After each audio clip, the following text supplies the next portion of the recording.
पोरांना ही विनंती आहे, केवळ गुन्हेगारी करणं, मारझोड करणं, दहशत पसरविण्यानं माणूस मोठं होत नाही. ही गोष्ट आवर्जून लक्षात घ्या.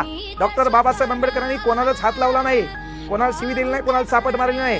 बुद्धिमत्तेच्या भरोशावर आणि समाजाच्या उन्नतीवर आज समाजानं हृदयात त्या माणसाला स्थान दिले. कळलं का? छत्रपती शिवाजी महाराजांचं वैर कुठल्या धर्माच्या विरोधात नव्हतं. कळलं का? सामान्य लोकांचा जो प्रश्न आहे, सामान्य लोकांची जी दशा आहे, सामान्य लोकांचं जे संकट आहे, ते माझं समजून त्याच्यावर काय करायचंय, मला माफ करायचे, हा दृष्टिकोन छत्रपती शिवाजी महाराजांचा होता.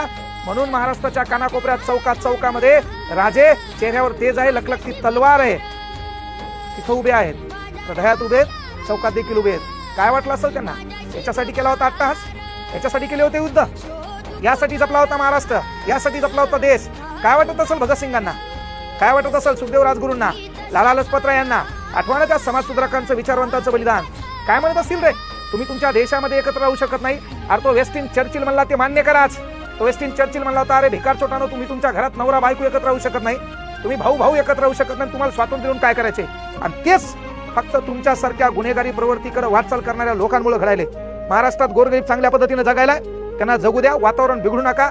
आणि वातावरण बिघडणारे जे असतील पोलीस यंत्रणेला विचार, एक विनंती आहे, खरंच कठोर पावलं उचला. आज तुमची गरज आहे.